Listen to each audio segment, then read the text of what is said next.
my music, my way, anywhere. 25 words that changed the planet. I want to hear my music, my way, anywhere. Before 1979, that sentence was pure science fiction. Seriously, it felt like something out of a futuristic dream. Music lived in your living room, usually in a hulking stereo system heavier than the family dog, and always chained to a wall socket. It was a stationary affair, a shared experience by default. Then Sony didn't just cut the chains, they vaporized them. What a total sound sensation. Get yourself wired for sound with the Telmac Walkabout Stereo cassette player. Just slip into the featherweight headphones, pop in your favorite cassette, and you'll not only hear the music, you'll feel it all over. You could pay $100 or even $179 for a machine like this. One bright blue box, so small it slipped right into a pocket, and 2 foam pads that hugged your ears. Suddenly, every sidewalk became a private cinema. Every commuter a star in their own personal music video. The world hadn't just changed, it had gained a soundtrack. We're going to explore how this tiny Japanese gadget didn't just play tunes. It rewired human emotion, birthed the mixtape as a love language, turned ordinary joggers into superheroes, and still whispers its influence inside every phone you swipe today. It's a story about freedom, privacy, and the undeniable power of a good beat.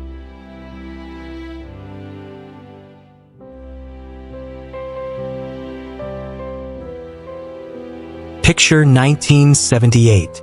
Bell-bottoms were still a thing, gas was leaded, and if you wanted to listen to music, you were probably dealing with a stereo the size of a small car.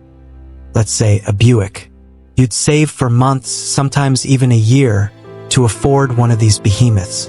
Then came the arduous task of lugging the thing home. Once there, you'd meticulously arrange its walnut veneer cabinet like it was shrine furniture, positioning it perfectly in the living room. The ritual involved inviting friends over to sit stiffly on plaid couches while vinyl spun. Maybe 2, perhaps 3 albums a night if you were feeling ambitious. It was an event, a communal gathering. Want music on the bus? You'd hum. Or maybe, if you were lucky, someone else's boombox would be rattling the windows, but that was their choice, not yours. Want music while mowing the lawn? You'd hope the neighbor's windows were open wide enough for their tunes to drift over, or just resign yourself to the drone of the engine. Music back then was furniture, static, communal, and utterly stationary. It was like church, but with more arguments over whose turn it was to flip the record or which album got played next. It was a shared experience, for better or worse, and your personal taste often took a backseat to the group consensus. Teenagers, yearning for a shred of personal soundtrack, begged for a Panasonic boombox, which was still the size of a cinder block. Dads, meanwhile, grumbled about the D-cell batteries that died faster than you could say, "Disco Duck," leaving silence and disappointment in their wake. Portability, that usually meant a transistor radio shaped like a lunchbox, capable of picking up one crackly top 40 station, if you were lucky, and whatever baseball game happened to bleed through from a stronger frequency. We accepted it because honestly, who could even imagine an alternative? The idea of a truly personal, portable music experience just wasn't on the cultural radar. It was a collective.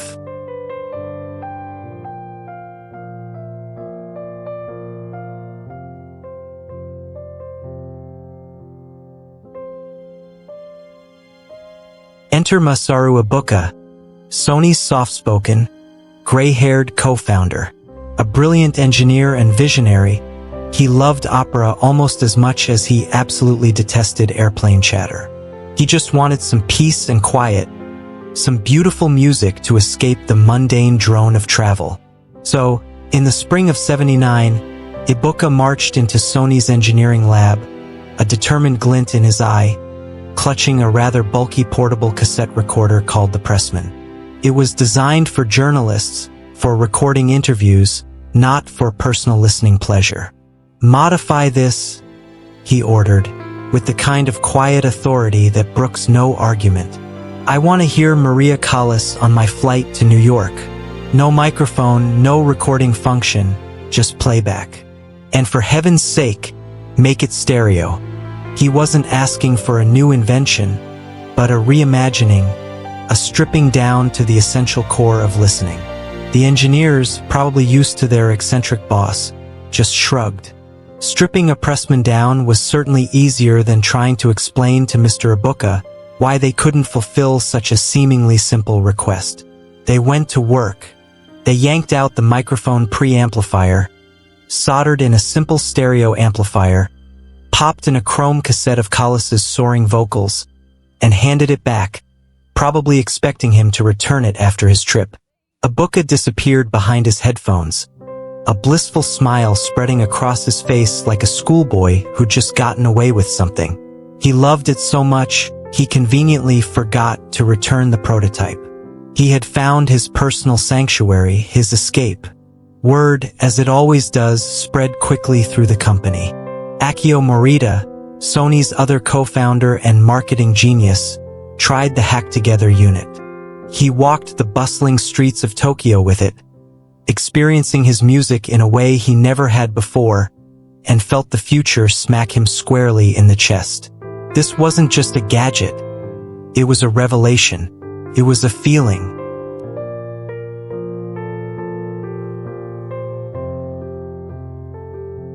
He greenlit a production run so fast that the silkscreen ink was probably still wet on the first cases as they rolled off the line. They knew they had something special, something that could change everything. They needed a name. Walkman sounded a bit clumsy in Japanese, Walkman, and arguably even worse in English. It wasn't elegant, it wasn't particularly catchy, but the legal department, in a surprising turn of events, had already trademarked it. So, they rolled the dice, betting on the product's revolutionary nature to overcome any linguistic awkwardness. 2 months later, on July 1st, 1979, the TPS L2 hit the shelves. A sleek blue and silver device, weighing a mere 14 ounces, powered by 2 humble AA batteries, and featuring a peculiar chrome button that said, Hotline. This ingenious little button allowed you to briefly lower your music volume and activate a small microphone, so you could talk to someone without the awkward dance of yanking your foam headphones off entirely. It was a small detail, but a thoughtful one, acknowledging the social implications of this new private world. The price? 33,000 yen, which, for context, was about a month's rent for a Tokyo college kid. It wasn't cheap. Sony's own sales team, cautiously optimistic, predicted maybe 5,000 units would sell in the first month. They missed a zero, then another, then they missed the entire world.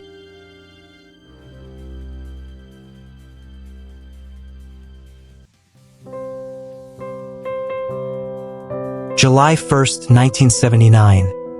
A day that would quietly, then loudly, redefine personal entertainment.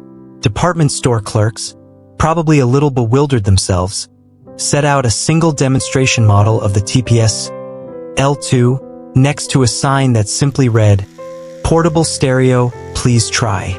Shoppers hesitated, walking around while wired, seemingly lost in your own world, felt rude. It was unfamiliar, almost antisocial, like talking to ghosts only you could hear.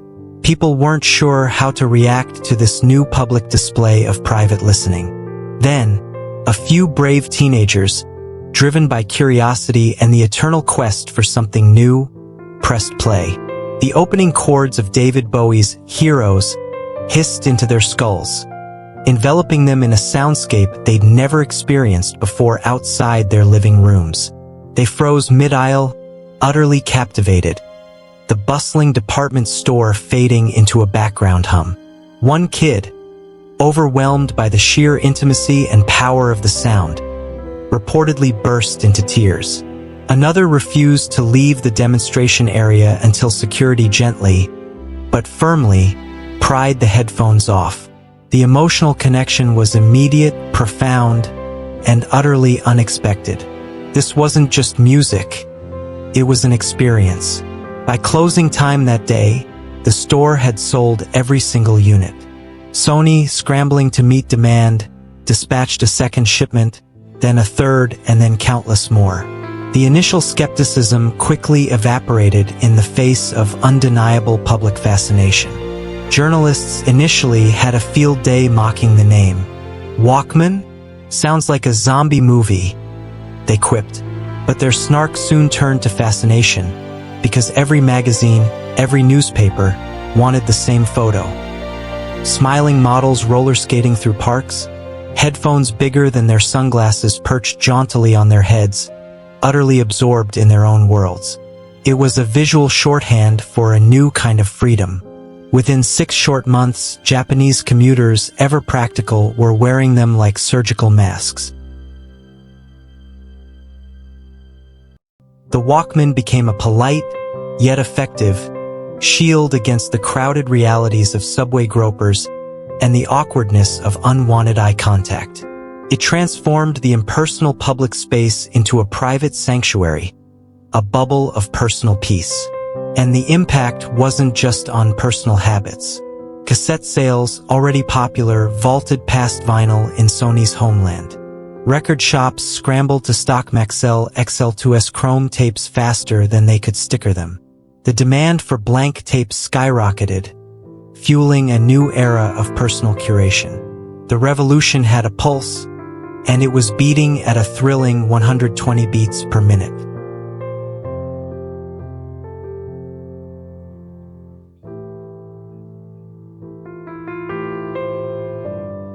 New York, Christmas 1980. Snow was falling on the sidewalks, and in America, Walkman was still more of a punchline than a product.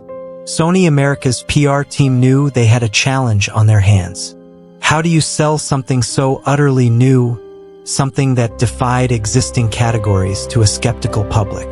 Their solution was brilliant in its simplicity. They hired college kids, the ultimate trendsetters, to roller skate through Central Park, blasting Blondie from their blue and silver devices, with photographers in tow.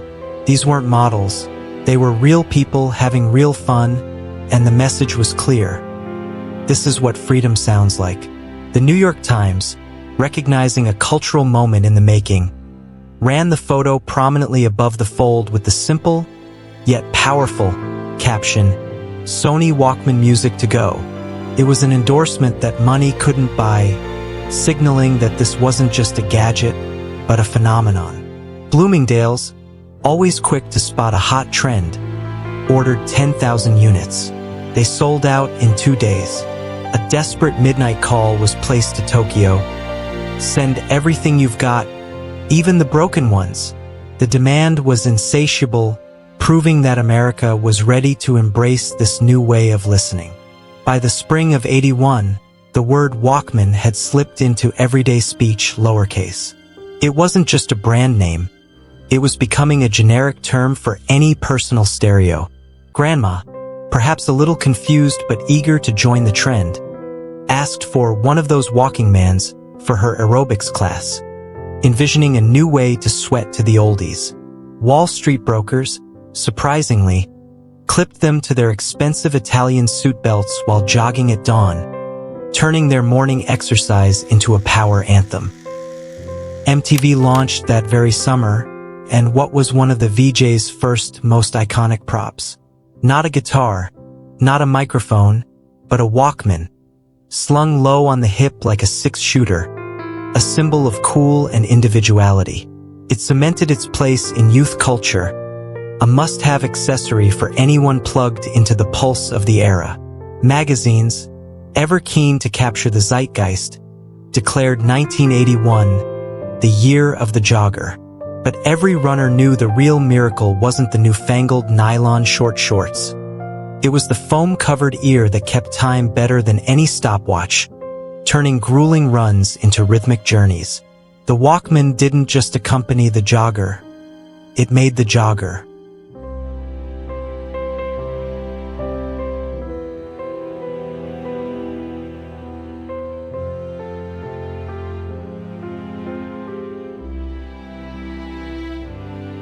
A blank C90 cassette cost about $4.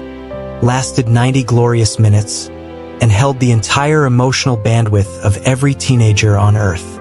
This wasn't just tape. It was currency, a canvas, a secret language.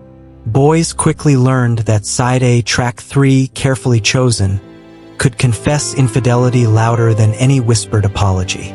It was a way to communicate feelings too complex or too vulnerable to articulate directly.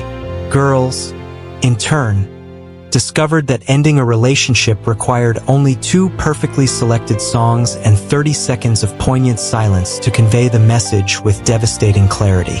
The mixtape became a passive-aggressive weapon, a declaration of love, or a heartfelt apology, all without uttering a single word. The ritual was sacred. You'd press rec on your dual-deck boombox, watching that little red eye glow with a mix of anticipation and anxiety, and pray to the cassette gods that the tape didn't tangle, or worse, get eaten by the machine. The stakes were high. 45 minutes later, you had more than just a collection of songs. You had a passport to summer camp, where it would be shared under the bunk. A passport to the back seat of a Dodge soundtracking late-night drives. A passport to anywhere hormones and cheap headphones could carry you, transforming mundane moments into cinematic scenes. Trading mixtapes became an intricate form of courtship, a delicate dance of musical preferences and implied messages. Decorating the card insert, with its handwritten track lists and doodled hearts, became an art class in itself, a personal touch that elevated the gift from a simple tape to a cherished artifact. Some relationships, tragically, never survived the fast-forward button, especially if the recipient didn't appreciate the subtle nuances of your track selection. But the tape itself stayed, warped, loved, perhaps even a little chewed. It would reside in a drawer forever, a tangible memory of a time, a feeling, a person. The Walkman didn't just play music. It archived adolescence in ferric oxide. It gave form to fleeting emotions, creating a tangible record of who we were and who we loved, one carefully curated track at a time. It was the ultimate personalized playlist, long before algorithms even existed.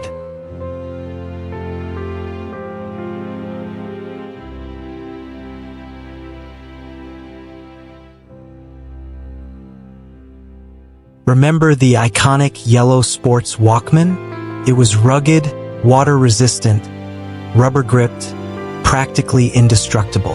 That thing showed up in every 80s movie montage, a symbol of active, aspirational living. If you owned one, you were either genuinely training for the Olympics, or you desperately wanted people to think you were. It was a statement. Sony, ever the innovator, didn't stop there.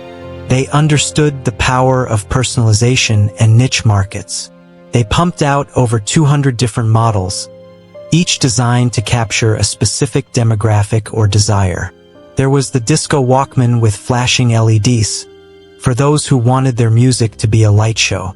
The solar Walkman for beach bums and eco-conscious listeners, drawing power from the sun. They even made a red My First Walkman that, charmingly, ate C3PO tapes for breakfast, introducing a new generation to the joys of personal audio. By 1986, the price point had dropped dramatically. The cheapest model cost a mere $49, cheaper than a pair of trendy Reeboks. This made it incredibly accessible. Suddenly, every kid mowing lawns for cash could save up and buy one by August, transforming their summer earnings into a ticket to personal freedom. Headphones, initially bulky, began to shrink from soup can-sized monstrosities to feather-light foam pads, practically disappearing on your ears. Cords, once utilitarian black, exploded into day-glow colors, becoming part of the fashion statement. The once revolutionary, awe-inspiring device slowly, steadily, became routine. It integrated itself so deeply into daily life that it was almost taken for granted. Yet, even when the cassette door cracked, usually on the left hinge, always at the worst, most crucial moment of a song, you didn't throw it away. Oh no, You kept it. You'd ingeniously rubber band the lid shut, swearing loyalty to your trusty companion until the ribbon finally snapped, signaling the end of an era for that particular device. It wasn't just an electronic gadget. It was a trusted friend, a keeper of secrets, and a constant companion.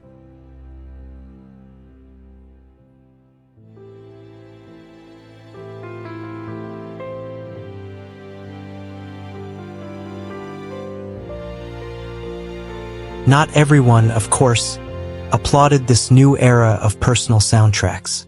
As with any significant cultural shift, there was a backlash.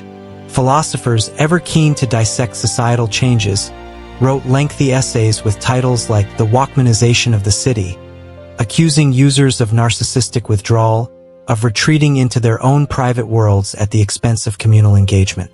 Cities, grappling with the new phenomenon, banned headphones for cyclists, citing safety concerns. Teachers, frustrated by distracted students, confiscated them like contraband, seeing them as a threat to discipline and learning. Parents, naturally, fretted about hearing loss, a concern that turns out they were half right about, given the tendency to crank up the volume. But kids and many adults heard something far more pressing than parental warnings. Autonomy. Was it deafness to traffic?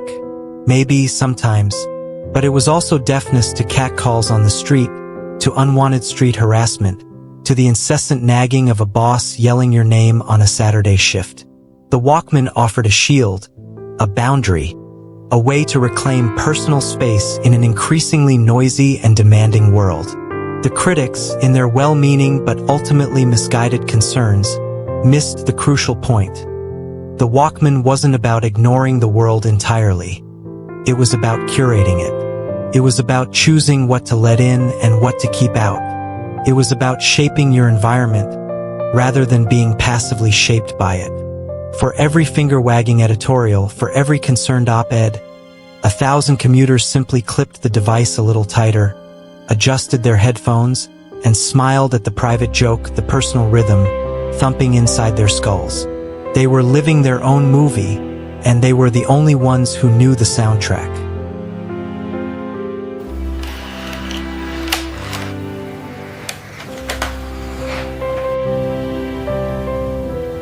The technological march, as it always does, continued relentlessly. Compact discs arrived in '82, shiny, pristine, and notoriously scratch-prone. Sony, determined to maintain its dominance in portable audio, answered with the Discman.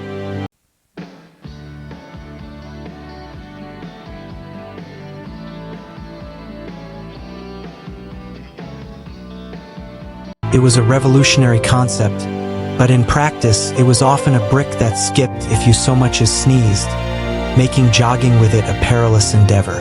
Then came mini-disc, tiny, rewritable, a marvel of engineering, but beloved almost exclusively in Japan, never quite catching on globally. It was a format ahead of its time, perhaps. After that, flash memory emerged, paving the way for an ocean of MP3s, digital files that promised perfect sound and infinite portability without the physical media. The world was shifting, and music was becoming pure data. Then, in 2001, a figure stood on a stage, a modern-day magician, and pulled an iPod from his pocket. Steve Jobs, with his characteristic flair, declared, "1,000 songs in your pocket." It was a bold statement, a new paradigm. He didn't explicitly mention the Walkman in his presentation, but the iconic silhouette ads that followed told the truth. Those stark white earbuds, glowing against the dancing figures, were the direct, undeniable grandchildren of those first foam donuts. The lineage was clear, the inspiration undeniable. The iPod was, in many ways, the Walkman for the digital age. Today, we cue Spotify on a sleek rectangle that also orders pizza, navigates traffic, and connects us to the entire world. Yet, the emotional contract, the core desire, remains identical. My music, my space, my mood, right now, is the same deeply personal experience, just delivered through a different medium. Every swipe, every meticulously crafted algorithmic playlist, every delightful Discover Weekly that seems to know you better than you know yourself, traces its roots back to Masaru Ibuka's simple opera craving at 35,000 feet. He just wanted to listen, undisturbed. The Walkman didn't truly evolve in the traditional sense of a product line.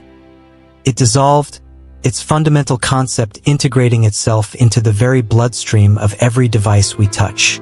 It became a foundational idea, a blueprint for how we interact with our personal digital worlds.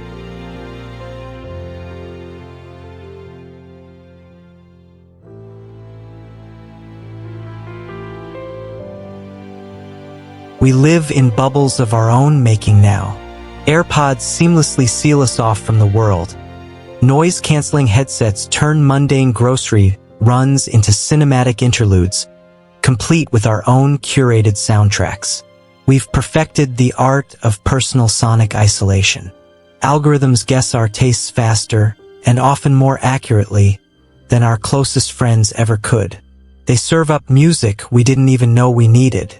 Yet, the thrill, the profound emotional connection, remains undeniably human. The right song at the right second can still make a packed subway car feel like the last, poignant scene of a coming-of-age film. It's that universal, timeless magic of music. And interestingly, the past is having its moment again. Vinyl has not just revived, it's thriving. Cassettes, astonishingly, are creeping back into vogue, a nostalgic nod to a simpler time. Teenagers on TikTok, fascinated by the aesthetic, thread fake Walkman filters over their clips, chasing a sense of cool and authenticity they never actually lived through. It's a testament to the enduring power of the Walkman's original allure. Because deep down, instinctively, we know this truth. Owning the soundtrack means owning the story. It means shaping your reality, defining your moments. The Walkman taught us that first. It gave us the power to be the directors of our own lives, one song at a time. It demonstrated that true control isn't about what you see, but what you hear.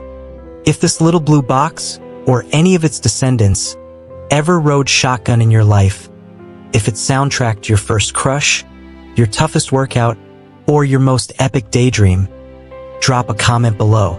Tell us the first cassette you played till the ribbon wore thin, or the mixtape that changed everything for you. Let's share those stories.